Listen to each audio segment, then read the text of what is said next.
Great. Do you think that a law written in past can still be applicable today? For example, the US Constitution was written in 1787. Is it still relevant today in 2022? I think about that question. There's a principle that in law we have a principle that if the law is still prevailing, then you can apply. The law is still apply for this situation, but if the law is not prevailing anymore, I mean it's already changed with the new one, so we can use it any we cannot use it anymore. We use the new law or the new act or the new regulations. So it depends on the law itself. If the law is still prevailing, then we use it, or it is not, then we cannot use it. I see. I totally agree with. Now, let me ask you something personal. Have you ever been in touch with the law? For example, have you ever been arrested? I think no, I've never, because I'm studying law, so I understand a bit about that and what is the consequences if you touch with something like with law, and because it impacts with the future, your future work, your future career. Because if you have some problems or some issues with law, then people will see that as they will prevent you to get a job or to get something. So I think I think about it, and I would never do that. Nice. You're very smart. So you've never even been given a parking ticket? What do you mean a parking ticket? What do you mean by that question? Oh, a parking ticket is a ticket you get when you park your car against the rules. Like you park at an area that you are not allowed to park at. For example, you are not allowed to park in front of a fire hydrant. Yeah, I think I always comply the law itself, so I never make something that uh, against the law. Oh, I see. So you've never gotten a speeding ticket for driving too fast? No, I never.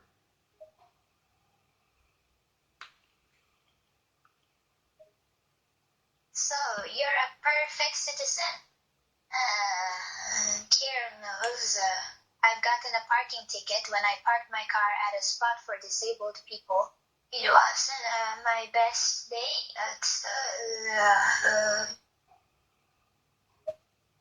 Okay, there's maybe that's it's a good lesson for you. But have you another question for me? Like may probably.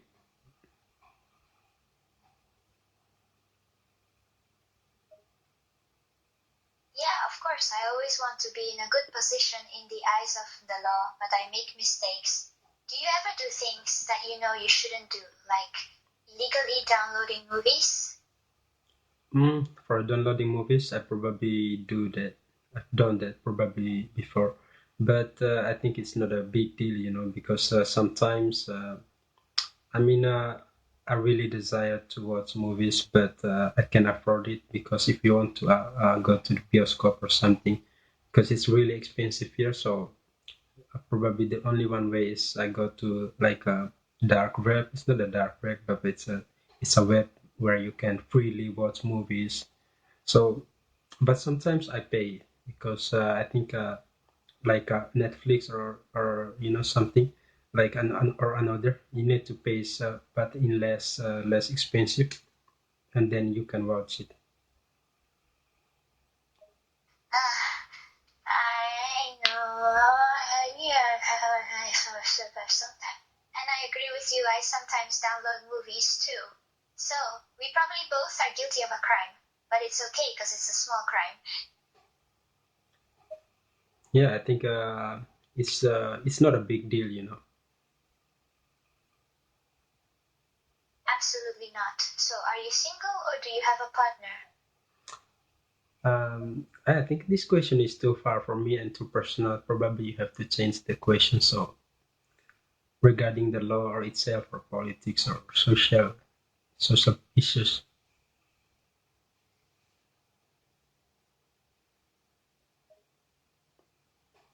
That's okay, I understand. Let's move on.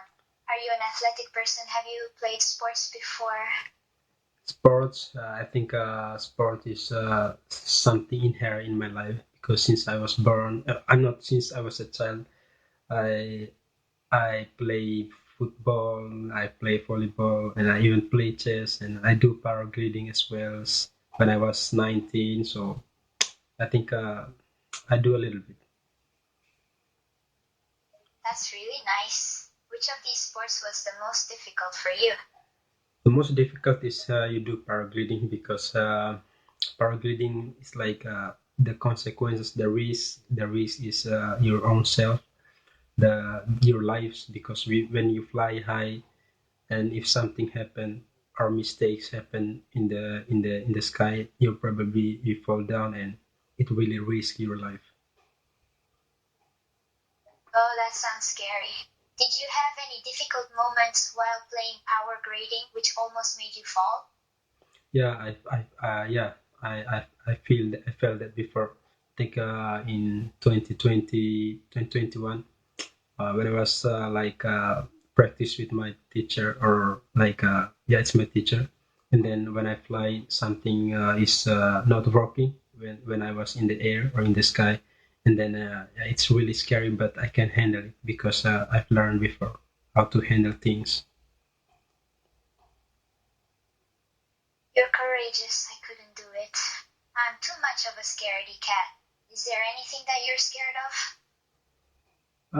Something that is scary. I think I don't know. I have no scary. I have no fear. I think I've been through a lot, so fear is something that would never make me stop, or I would never fear. I mean, You're brave. I'm the opposite. One of the things that I'm most afraid of is spiders. Do you have any phobias? oh, let's move to the questions that higher.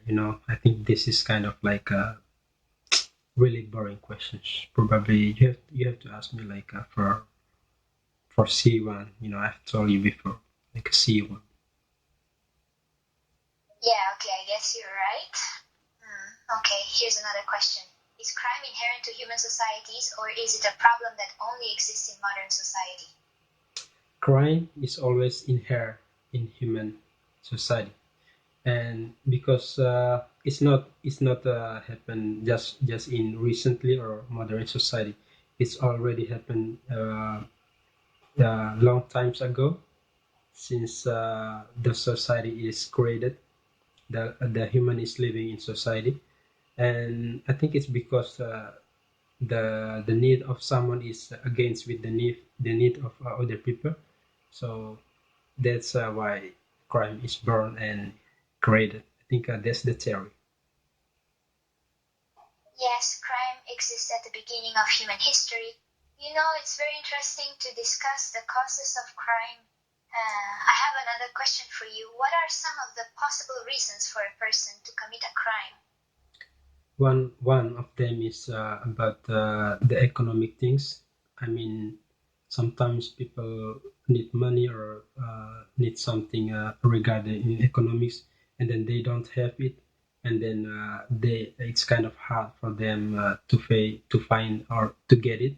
So people try to and or attempt to get those things through crimes or in a way that is against the Yes, law. economic reasons are a major contributor to crime. I think that it's usually young people who commit crimes for economic reasons. Could you help? I can't really understand you because your voice probably you have to say that again. Sorry. I just asked. Do you think that young people are usually the ones who commit crimes for economic reasons? No, I'm not agree with that. I'm not agree with that because crimes is not always done by young people, but in many cases it's also done by the older people. So I think crimes is not they don't limit in just in age like a young age, but it's I think it's even in the in a child person can do on that. I think yeah I think it's just not young people. Okay, I understand your point of view. You're right when you say that crime can be committed by different people, regardless of age. Do you think there are any other reasons why crime is committed? Yeah, I think the society that or the environment that they live, because the environment or the society that they live to really shape their mind and their character. And in most cases, people are doing crimes because the influence that they got from the environment or from the society, then that shape them. Who are they?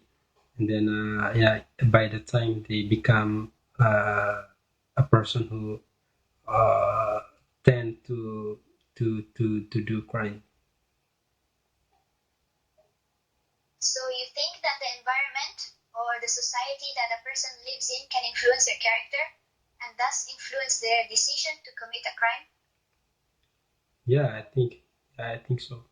I mean, if you live, there's a like a really quotation that if you're friends with the good people, and you will be good, but if you're friends with the bad people, you will be also bad. So I think this quotation depict that the environment really from the society that really influence who you are. Yes, I've heard that saying before. So you're essentially saying that a person's social group can have a significant impact on their character development and behavior? Yeah, that's what I mean. That makes sense. Do you think a person's personality also influences whether they will commit a crime? Personality, yes, I think personality is yes. I mean, it depends, but the personality is tend to like really like a bad personality. Maybe they will do such crime. So you're saying that certain personalities may be more likely to commit a crime, while others may be less likely. This makes sense. Yeah, yeah, of course. So, let's see. What is your another question? Okay, here's another question. Do you think that a person's level of intelligence plays a role in whether or not they commit crime? Hmm, I think yes. I think yes.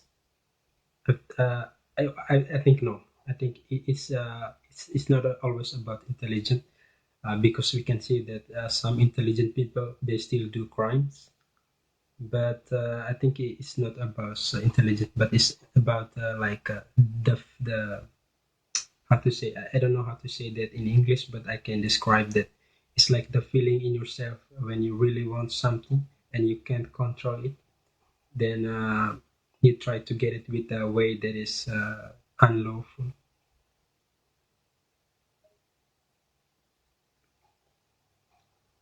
I understand what you're saying.